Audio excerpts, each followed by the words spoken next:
कि खुद कुरान ही उन पर लानत भेजा करता है। अब ये कुरान लानत किन लोगों पर भेजता है? तो जाहिर जो कुरान गलत पढ़ते हैं, मखारिज के साथ नहीं पढ़ते, मखारिज का एतबार नहीं करते हैं, तो ऐसे लोगों पर कुरान खुद लानत भेजा करता है।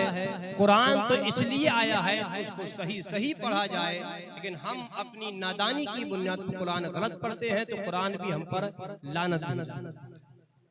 और दूसरी बात कि मजहूल से मुराद यही सूरत हुआ करती है कि कुरान को तजवीद के हम खिलाफ पढ़ें या कोई हर्फ चेंज कर दें। मिसाल के तौर पर कोई पेश है, हम पेश को इतना खींच दें कि वो वाव बन जाए, जबर को इतना खींच दें कि वो अलिफ बन जाए, जेर को इतना खींच दें कि वो या बन जाए, ये तो फिर लहने जली में आता है। किसी हर्फ को घटा देना, बढ़ा देना, ये लहने जली में आता है, और लहने जली का पढ़ना भी हराम है, उसका सुनना भी हराम है। लिहाजा जो तजवीद का एहतमाम किया जाए और उसी तजवीद के साथ कलाम मजीद को पढ़ा जाए, उसको सीखा जाए, और इस तरह मजहूल कुरान पढ़ना कि हर्फ की ही बिल्कुल हर्फ इधर से उधर हो जाए, चेंजिंग हो जाए, तो इस सूरत में ये बिल्कुल नाजायज़ व हराम है। और अगर नमाज में कोई इस तरह का कुरान पढ़ता है, अगर लहने जली करता है तो ये भी हराम है। और अगर माना वगैरह फासिद हो जाते हैं, ऐसी गलती कर दी है तो उससे नमाज ही बिल्कुल फासिद हो जाएगी। हमारे यहाँ ज्यादातर लोग कम पढ़े लिखे हैं। अगर उन्हें कोई फिक़ही मसला समझाया जाए या उन्हें बताया जाए तो उनके दिमाग में ख्याल आता है कि हम नहीं जानते हैं, इस वजह से शायद शरीयत में हमारे लिए कोई छूट हो। यानी फिक़ही मसला ना जानने वालों के लिए हुक्म शरअ क्या, यानी उनका ये ख्याल करना कि हमें नहीं मालूम है इसलिए शायद हमें कोई डिस्काउंट मिल जाएगा, कोई छूट मिल जाएगी। मोहतरम सामिईन, अल्लाह ताला फरमाता है, ना जानने वालों के लिए फरमाता है परवरदिगार आलम के फस्अलू अहल ज़िक्र इन कुंतुम ला तालमून। अगर तुम नहीं जानते हो तो जानने वालों से पूछो, अगर नहीं जानते हो तो आलिमों से पूछो, इमामों से पूछो, वो तुम्हें सब बताएंगे। ना जानना उज़्र नहीं बन सकता। हदीस पाक में है कि अल्लाह तबारक व तआला की बारगाह में जब जानने वाले और ना जानने वाले पेश किए जाएंगे तो अल्लाह ताला जानने वालों से फरमाएगा कि तुमने अपने इल्म के मुताबिक कहां तक अमल किया, यानी जो जो तुम्हारे पास मालूमात थी उस मालूमात के मुताबिक कहां तक अमल किया। और जो ना जानने वाले हैं उनसे भी पूछा जाएगा कि तुमने इल्म हासिल क्यों नहीं किया। आका करीम फरमाते हैं, तलबुल इल्म फरीज़तुन अला कुल्लि मुस्लिमिन व मुस्लिमा। इल्म दीन का हासिल करना फर्ज है हर मुसलमान मर्द औरत पर। फर्ज दो तरह का होता है, एक फर्ज ऐन, एक फर्ज किफाया। फर्ज ऐन जिसका जानना हर हाल में जरूरी है वो फर्ज ऐन है, जैसे कि 5 वक्त की नमाज फर्ज ऐन है, रोजा रखना फर्ज ऐन है, इनके बगैर कोई छुटकारा है ही। अब सरीह तौर पर अल्लाह के रसूल फरमाते हैं इल्म का हासिल करना फर्ज है। कितना फर्ज है, कितना फर्ज है? तो जितना हम नमाज सही से पढ़ सके, रोजा सही से रख सके, ज़कात सही से दे सके, जो मसाइल हमारी जिंदगी में आने वाले हैं, जिन मसाइल से हमारा साबिका होने वाला है, जिन मसाइल से, उन मसाइल का हासिल करना तो फर्ज ऐन है। अगर हमने मालूम नहीं किया है तो ये हमें मालूम ना होना ये हमारे लिए उज़्र नहीं बन सकता। मिसाल के तौर पर आप दुनिया में रह के हुकूमत के किसी कानून की खिलाफ वर्जी करें, जब पुलिस वाले आपको पकड़ने आए, आप वहां ये कहे कि मुझे मालूम नहीं था, अब जरा सोचो कौन हाकिम तुम्हें छोड़ देगा? कोई चोरी करके जाए, मुझे पता नहीं था चोरी करना गलत है, कोई नहीं छोड़ेगा। तो ये ना जानना किसी भी हुकूमत में उज़्र नहीं बनता है। बल्कि आपसे कहा जाएगा तुम्हारी जिम्मेदारी थी इन बातों को मालूम करना कि किसको किया जाए किसको ना किया जाए। तुमने अपनी जिम्मेदारी को मुकम्मल नहीं किया, इसलिए तुम्हारा उज्र काबिल कबूल नहीं है। तो जो चीजें हमारे ऊपर सीखना फर्ज है, जरूरी है, वो हमारी जिम्मेदारी है कि उनको हासिल करें, उनको पूछें, और उनको ना मालूम ना जानना ये हमारे लिए उज्र ना तो दुनिया में बनेगा ना आखिरत में बनेगा। इसलिए नहीं मालूम है तो पूछो। माशाल्लाह आज हर मोहल्ले में आलिम है, इमाम है, हाफिज है, आपको सब बताएगा। तो आप पूछने में कभी शर्म महसूस ना करें, कभी शर्म महसूस ना करें। आका करीम तो फरमाते हैं माँ की गोद से लेके कब्र में जाने तक इल्म हासिल करते रहो, इसकी कोई उम्र नहीं। जब जो मसला नहीं मालूम फौरन उसको पूछो। हजरत अगला सवाल ये है, मुक्तदी की किरात का क्या हुक्म है? मुक्तदी इमाम के पीछे किरात करेगा या नहीं, या रुकू में पड़ेगा, सिजदे में पड़ेगा, या कुछ भी नहीं पड़ेगा? मुक्तदी इमाम के पीछे क्या पढ़ सकता है या क्या नहीं? देखिए, किरात का इतलाक होता है कलामे मजीद के पढ़ने पर। नमाज में कुरान भी पढ़ा जाता है, तस्बीहात भी पढ़ी जाती हैं, तशहुद और दुरूद भी पढ़े जाते हैं, लेकिन जो किरात का इतलाक होता है, किरात का मतलब ये है कि कलामे मजीद को पढ़ना, इस पर किरात का इतलाक होता है। अब सवाल ये है कि जब इंसान जमात में है तो जमात में इमाम किरात करता है, लफ्ज़ शरीफ पढ़ता है, कोई सूरत पढ़ता है। अब उस वक्त मुक्तदी के लिए क्या हुक्म है? तो आका करीम इरशाद फरमाते हैं कि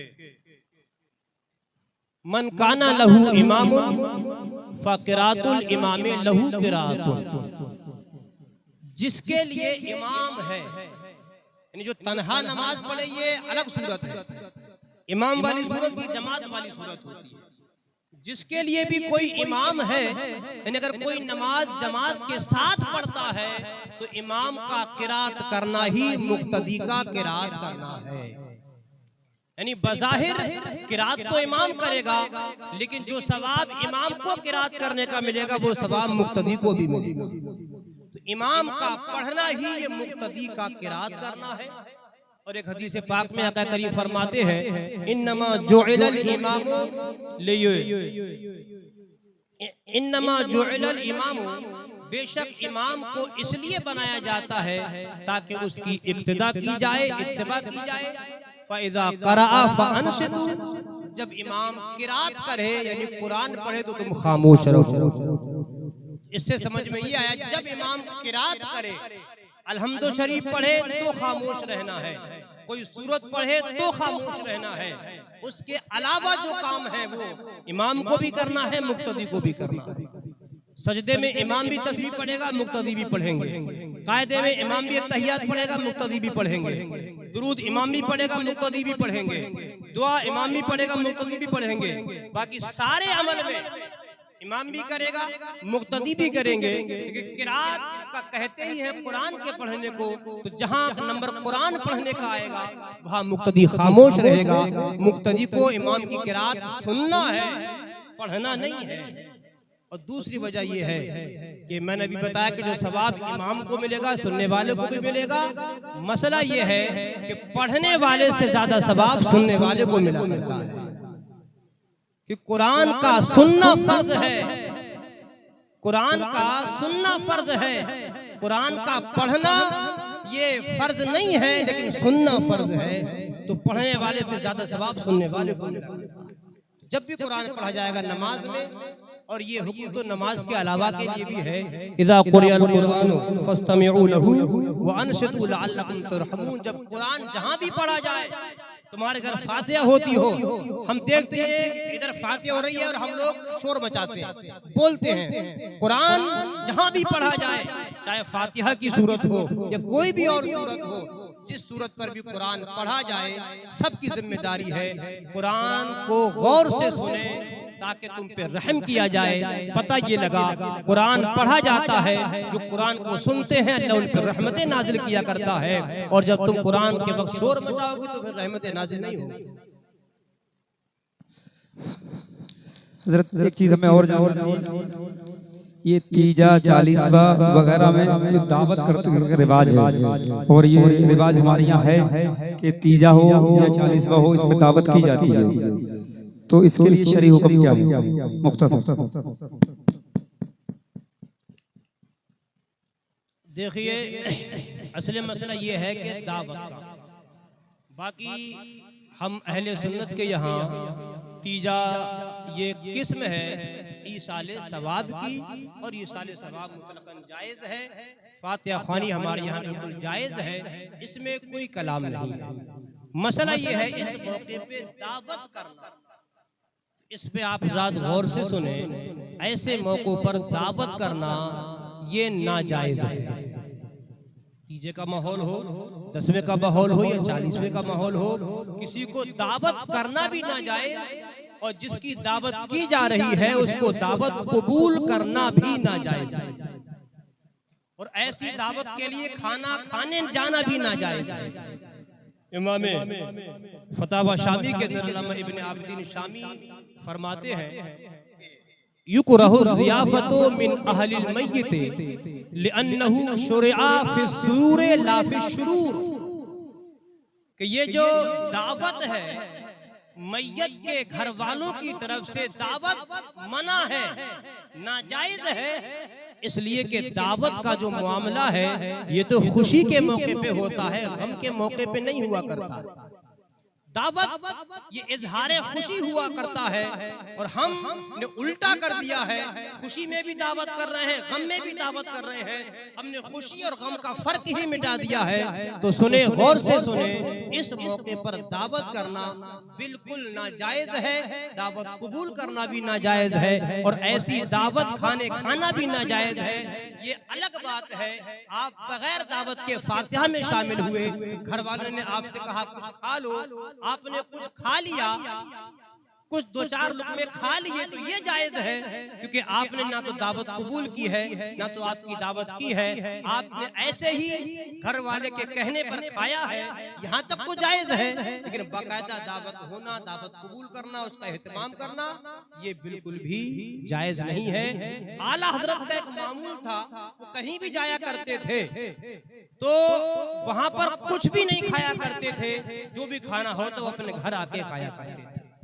आज अगर हम भी ये मामूल बना लें कि जहाँ कहीं जाएं मस्जिद में तो वहाँ कुछ भी ना खाएं, अरे घर वाला तो वैसी परेशानी में होता है, टेंशन में होता है, तकलीफों में होता है, किसी का बाप गया है, किसी की माँ गई है, किसी का बेटा, किसी का भाई गया है, हम वहाँ जाकर खाने की फिक्र में रहते हैं।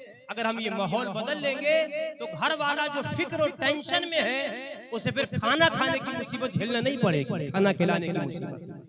लिहाजा ये मामूल बना ले, अगर आप कहीं बाहर गए हैं तो मजबूरी बतौर कुछ खा ले, भूखे रहना भी सही नहीं है, लेकिन पास के हैं, गांव का मसला है या पड़ोस का मसला है, तो ऐसे मौकों पर कोशिश ये किया करें हम खाना अपने घर ही जाकर खाएं। हेलो, अब हजरत अल्लामा मौलाना आजम साहब क़िबला से मैं गुजारिश करता हूँ कि वो हमें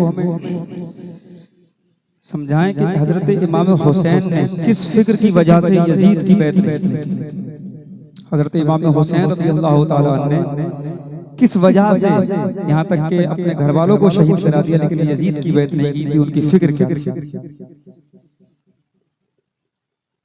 मिंबर ज़िक्र पर तशरीफ़ फरमा खतीब अहले सुन्नत आलिम बामल उस्ताद गिरामी वक़ार हज़रत अल्लामा मुफ्ती तहसीन साहब क़िबला मिसबाही, साथ ही साथ खतीब अहले सुन्नत हज़रत अल्लामा खालिदुल क़ादरी अल-गौसी साहब क़िबला और हमारी मस्जिद के खतीब व इमाम बावक़ार सामीन इकराम, अस्सलामु अलैकुम व रहमतुल्लाहि ताला व बरकातुहू। अल्हम्दुलिल्लाह नहमदुहु व नुसल्ली व नुसल्लिमु अला रसूलिहिल करीम, अम्मा बअदु फ़अऊज़ु बिल्लाहि मिनश शैतानिर रजीम, बिस्मिल्लाहिर रहमानिर रहीम। रदियल्लाहु अन्हुम व रदुअन सदक़ल्लाहुल अज़ीम। दुरूद पाक पढ़ लें। अल्लाहुम्मा